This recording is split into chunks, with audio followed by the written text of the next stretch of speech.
Hello guys. जैसा कि देख सकते हैं कि ये नरेशन चैप्टर है, that means direct and indirect speech. तो आप जानते हैं कि मैंने इसके पहले भी फर्स्ट वीडियो यानी कि पार्ट 1 और पार्ट 2 मैंने आपको उसमें डाल दिया था। और ये नरेशन का मैं पढ़ाने वाली हूँ, ये थर्ड पार्ट है। तो आप देख सकते हैं वाली ये मैंने रूल्स ये सब कंप्लीट करवा दिए थे, जिसमें कि आप जानते हैं कि रिपोर्टिंग वर्ब प्लस ऑब्जेक्ट क्या, ये सब अगर मान लीजिए से आ रहा है तो से को हटा के से दैट आएगा, सैड है तो सैड दैट आएगा, ये सब हम बता चुके हैं। अगर रिपोर्टिंग वर्ब पास्ट में है, ये वाले रूल है ना, रिपोर्टिंग वर्ब अगर पास्ट में है तो क्या होगा, रिपोर्टिंग वर्ब अगर पास्ट में है और अगर टेंस सिंपल प्रेजेंट में है तो वो सिंपल प्रेजेंट में टेंस चेंज होकर सिंपल पास्ट में होगा। तो ये रूल्स भी लिखवा दिए थे, ये चेंज टेंस के हैं।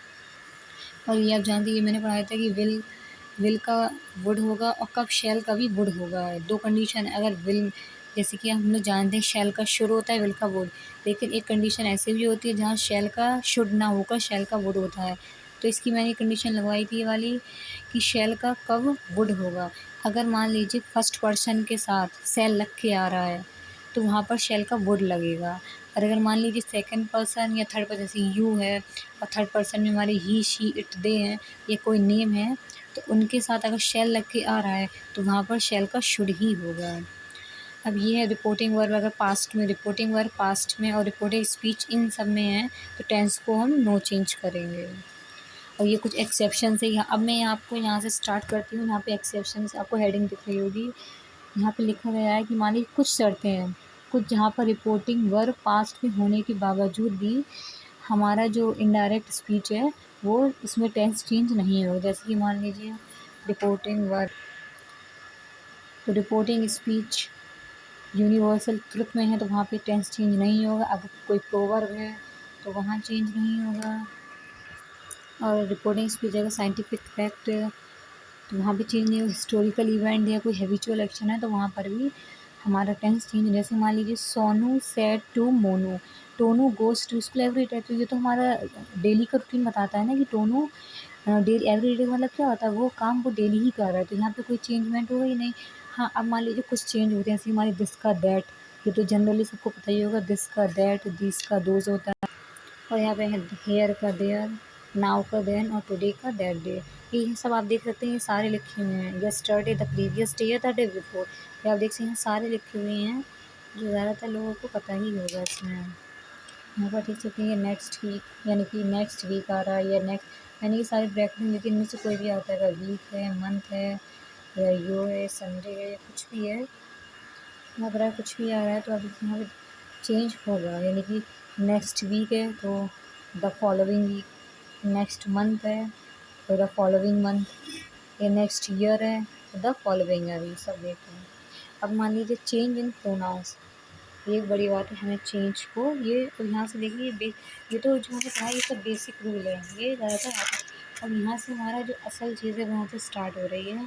तो ये देखिए फर्स्ट पर्सन प्रोनाउंस, यानी कि अगर मान लीजिए इसका मतलब क्या है, यदि रिपोर्टेड स्पीच में किसी फर्स्ट पर्सन प्रोनाउन का उपयोग हुआ हो, दैट मीन्स यूज़ हुआ हो, तो इनडायरेक्ट स्पीच, मैंने शॉर्ट में लिखा है रिपोर्टेड स्पीच, तो इनडायरेक्ट स्पीच में उसे सब्जेक्ट के अनुसार, जैसे मान लीजिए Mohan said to Seema I am watching TV, तो ये क्या हो रहा है, मोहन टोल्ड, ये हमने बताया था सेड टू यानी कि पास्ट में है तो ये सेड टू किस में चेंज होगा, टोल्ड में चेंज होगा। और ये हमारा, ये मान लीजिए सब्जेक्ट, ये ऑब्जेक्ट, ये हमारा वही रहेगा दैट।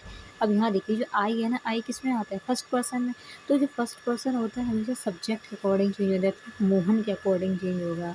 मोहन कौन है, एक लड़का है, लड़के के लिए हम क्या यूज़ करेंगे, ही यूज़ करेंगे। अब जब आई के साथ एम लग के आता है तो ही के साथ जो हमारे इज़ एम आर हैं तो वो किस में चेंज होंगे, वॉज वर्ब में चेंज होंगे। और अगर मान लीजिए ही है तो ही सिमिलर है, तो सिमिलर के साथ भी हमेशा सिमिलर हेल्पिंग वर्ब यानी सिमिलर वर्ब है, तो ही के साथ क्या आएगा, वॉज, ये तो सेम रहेगा, वॉचिंग टीवी। अब है सेकंड पर्सन प्रोनाउन, अगर मान लीजिए रिपोर्टेड स्पीच में किसी सेकंड पर्सन प्रोनाउन का यूज़ हुआ हो तो इनडायरेक्ट स्पीच में उसे ऑब्जेक्ट के अनुसार बदलेंगे। तो वही चीज़, अगर फर्स्ट पर्सन है तो उसको फर्स्ट पर्सन के अकॉर्डिंग चेंज करेंगे, और अगर सेकंड पर्सन दिया जा रहा है रिपोर्टेड स्पीच उसको उसके अकॉर्डिंग चेंज करें। जैसे मान लीजिए Anil said to Anita, you can do this. तो अनिल, ये तो हम बता चुके हैं, सेड टू टोल्ड में चेंज होगा हमेशा। अनीता, अब देखिए ये इन्वर्टेड कॉमा हटा के ये दैट भी लगाएंगे हम। तो यहाँ पे आपको दिख रहा है, यहाँ ऊपर भी इन्वर्टेड कॉमा हटा के दैट लगे। तो ये देखिए यू किस में आता है, हमारा सेकंड पर्सन में होता है। तो सेकंड पर्सन हमेशा ये ऑब्जेक्ट के अकॉर्डिंग है, सेकंड पर्सन जो है वो ऑब्जेक्ट के अकॉर्डिंग है। तो ऑब्जेक्ट के अकॉर्डिंग अनीता तो लड़की हो, तो लड़की के लिए हम क्या यूज़ करते हैं, शी यूज़ करते हैं। कैन का तो कुड होता है, तो शी कुड डू। और दिस का मैंने बता चुकी हूँ पहले, दिस का क्या होगा, दैट होगा। वही सेम चीज़ थर्ड पर्सन प्रोनाउन है, तो उसमें क्या होगा, जैसे कि हमारे थर्ड पर्सन प्रोनाउन जो है वो नहीं बदलेंगे। जैसे मैंने एक लाइन लिखी है, इनडायरेक्ट स्पीच में से नहीं बदलेंगे अगर, लेकिन मान लीजिए प्रॉपर नाउन्स है तो थर्ड पर्सन प्रोनाउन में क्या होगा। तो ये देखिए, जैसे कि I said to her he has pass the exam, ये आपको दिख रहा है। देखिए आई सेड टू टोल्ड में चेंज होगा, हर का हर रहेगा, इन्वर्टेड कॉमा हटा के हम दैट का यूज़ करेंगे। तो यहाँ पे जो ही है ना, ही को हमने ही रखा है, क्योंकि देखिए ये थर्ड पर्सन प्रोनाउन वो चेंज नहीं होगी, जैसे ही रहेगा। और हैज़, आप जानते हैं हैज़ है वो हमारा हेड में चेंज होगा, तो he had pass the exam. और ये हमारा रूल 4 है, तो आज हम ये रूल 4 कंप्लीट और करते हैं। बाकी जो हमारा इंटरोगेटिव सेंटेंस है वो हम उसको नेक्स्ट वीडियो में कवर करेंगे।